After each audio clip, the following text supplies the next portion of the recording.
Rybak. Hvordan går det? Det går bra. Nei. Ja, men med disse mikrofoner så hører man jo all snufsinga og sånt, så det er jo ikke, jeg tror ikke jeg skal prøve å lure noen og late som jeg er frisk. For 2 dager siden så var vi på godeste Lotta på Liseberg, på premieren der, og da jeg bruker så mye energi alltid på sånne framtredener at jeg blir veldig, veldig nett på etterpå da. Men det blev energi också. Fan, Göteborg gick i luften. Du må fortelle, Alexander, Mats her, dere har truffet hverandre på en litt spesiell måte. Fortell. Vi traff hverandre på nettet, som de fleste gjør for tida. Ja, ok. Det er helt vanlig, det. Nettdate. Ja, men tenk at Mats Paulsson, ikke sant, som er en skikkelig legende i min bok, og som har skrevet «Det går en vind over vindens enger», og så får jeg jagge meg en mail av han. Jag stod och tittade på morgonen eller på kvällen på en YouTube-fil med den här. Jag googlar ju alltid på mig själv naturligtvis, så jag har några sånger med va. Ja, så du googlet deg selv og fant et kutt på YouTube? Ja, på YouTube. Och då plötsligt så ser jag då vad då vindens sänger, det är en kille som spelar fiol och står där. Och då säger min fru så här då, Där var den där. kom in nu, säger hon, kom ner och titta på Eurovision Contest. Nej, jag bryr mig inte om det. Jag ska ha en kille från Norge som spelar fiol och sjunger min sång. Ja, men det är ju han som vinner, skriker han. Det var den kvelden, Alexander Vals? När jag upptäckte Det är ganska speciellt, da. en timme innan, alltså bara en stund innan. Du oppdager altså Alexander før resten av Europa gjør det? Ja, Du sitter där och ser bara ett kämpetalent. Då är det så här, då är det 824 som har lyssnat. Sen när jag har sänt mejlet till honom och tittar 3:00 på natten, då är det 8000 som har varit inne efter den. Alltså på Det er i halve Grønland, det. Ja, det er for øvrig over 30 millioner på YouTube som har sett vinnerkuttet ditt, så det er fortsatt et lite stykke igjen dit da. Ja. Så 3 millioner har sett opptaket av deg som synger I'm Yours med Jason Mraz på et barneprogram på NRK. Ja, det er veldig random hva folk vil se på, men jeg likte jo egentlig til slutt ikke det der riste på rumpa foran mange tilskuere til slutt. Til slutt ville jeg gjøre noe litt mer verdig. Har du ristet mye på rumpa? Ja, men ikke sant? Du har ikke vært på mine konserter. Den rumperistingen har jeg gått glipp av. Avslørt der, ja. Og så ville jeg gjøre noe nett på, ikke sant? Noe liksom, samtidig som et kanskje litt inkluderende prosjekt, få med noen flere, og så tenkte jeg, hvem skulle jeg gjerne få med? Og da kom jeg på den mailen jeg fikk av Mats for noen år siden, og da ringte jeg han opp og sa, vær så snill, kan jeg komme på besøk til deg? Det var midt oppi Let's Dance også, ikke sant? Midt oppi snokket sammenbrudd nesten, og så jeg prater jo veldig åpent om disse sammenbruddene, det er jo kanskje litt sånn rart, men da prater jeg i hvert fall åpent om når jeg har det bra til sinns. Sånn som nå, når jeg har en poet ved siden av meg som støtter meg i alt jeg gjør. Det er helt Vi skal fantastisk. høre nå hva poeten har skapt. Hva er det vi skal få høre for noe? Det är resan till dig, det är Alexanders musik. Det er så veldig lett å møtes på halvveien nå. Det er veldig sånn, ja, er du glad i meg, så er jeg glad i deg.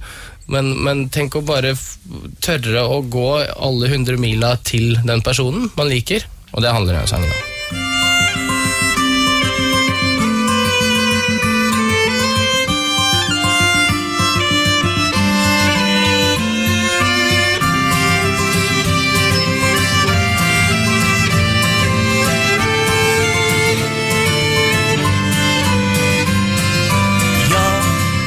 Ønsker at du var her tett inntil meg, aldeles inntil meg.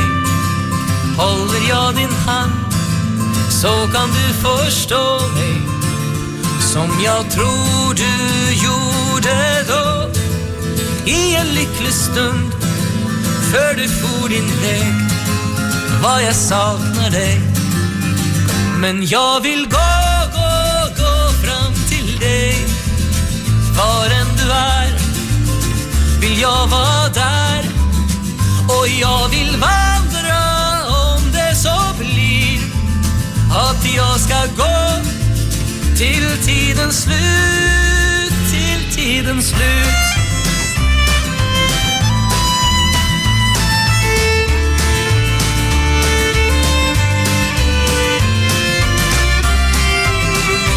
En instant classic fra Alexander Rybak og Mats Paulsson som vi har i studio her. Jesus fra rymden. Hva sa du, Mats? Sa du om Alexander? Han kom og frelste meg med mine sanger. Vi kutter det siste, men det er jo fantastisk å høre det her, da.